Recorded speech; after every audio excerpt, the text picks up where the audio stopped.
welcome to Quirky Books with Katie. Today I'm going to be talking about the top 10 series that I want to start but haven't yet.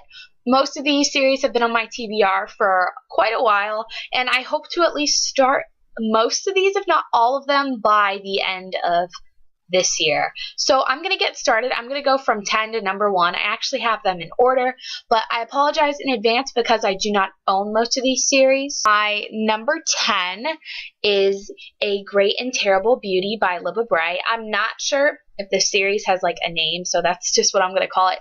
This is a historical fiction fantasy series from what I can gather. Now, I have this out from the library right now. I've had it out before, picked it up, just never really had the urge to read it. Due in like 2 weeks, so I'm not sure if I'm going to read it this time either, but I do want to read it. But what puts me off from it is how big it is. It is very big. But I do want to read this because I really like historical fiction, but I feel like in YA there's not a lot of really good historical fiction options.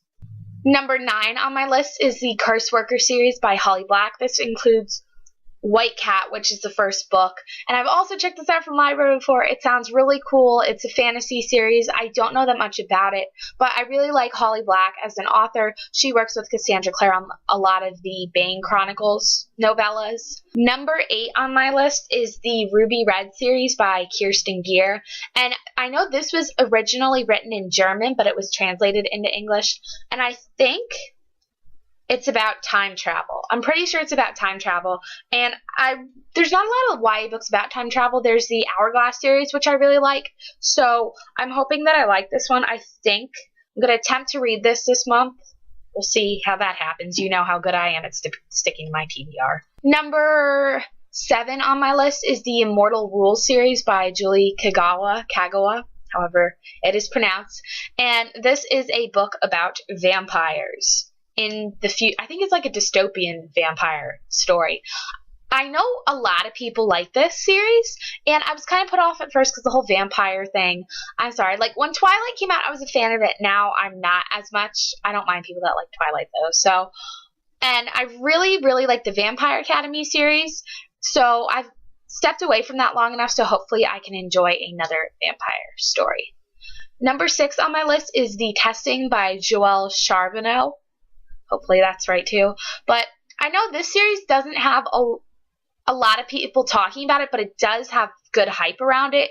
I know it's a futuristic dystopian book, and I love dystopians, and it's been actually recommended to me on Goodreads a couple times, and people don't usually recommend books to me on Goodreads, so hopefully it's good. Number 5 on my list is the Eve series, I believe it's called, by Anna Carey. This series is another dystopian, and I've been eyeing it for a while. I remember last year when I was on vacation, I was going to get it, and I don't know why I didn't for some reason. But I was putting the series off for a while because I didn't have it at my library. But I was sent the last book in the series, Rise, in a giveaway from the site called Epic Reads. So I decided, I might as well purchase the first book in the series. Now, I've heard this book's kind of creepy, so I don't know. Creepy books don't really bother me, but I'm kind of like less eager to read them for some reason or other. Now, my number 3 and 4 picks were really close. I had a hard time like distinguishing which one's 3, which one's 4, but number 4 is Obsidian by Jennifer L. Armentrout. There is so much hype going around this book lately on BookTube.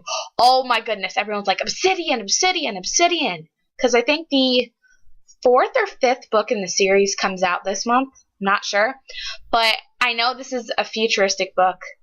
I'm not sure what it's about, though. But so many people say it's good, like Cat-tastic, Whitney from Witty Novels. People fangirl over this book a lot. And apparently it has hot guys in it, which I always like. Number 3 is the Incarnate series by Jodi Meadows. Now, this series is, if you couldn't tell from the title, but it's about incarnation. And apparently there's this one girl, Anna, and in a world where everyone else is reincarnated, she's original and she hasn't been in a past life before, and she wants to know why. Apparently the romance in this series is very cute, so I'm excited for that. Nothing beats a good romance. Now we're getting to the top 2 books on my list, which I am so excited about. Number 2 on my list is Throne of Glass by Sarah J. Maas. Now, this is a fantasy book. The second one comes out this month. So this book is about an assassin. And I love badass female characters, so hopefully that's good. There's been a lot of good hype around that as well. It's not as talked about, but I knew the minute I read the description, I had to have it. Drum roll, the number 1 series that I want to start. There's actually only 1 book in the series out so far. The second one comes out in the fall, and that is Angelfall by Susan E. This book has gotten so much hype. It was originally self-published, and then they released the book, and it's been doing really well. I think the movie rights were optioned recently, too, and if you can tell from the title, it's about angels, and it's in the future, and there's this girl named Penryn, and her sister is taken by angels, and she has to help a angel named Wrath, who has his wings cut off, and the two of them together go off and try to find Penryn's sister. It sounds really good, and it's short, so it should be full of action, and I plan to read that this month. That's probably the only one on this list that I'm like guaranteed to read this month. So if you've heard anything about these books, leave it in the comment below, or if you've read them, let me know if I need to move any books higher up or down on my list. Let me know in the comments down below what series you guys really want to start. So thank you for watching. Be sure to subscribe to my channel, and I will talk to you again soon.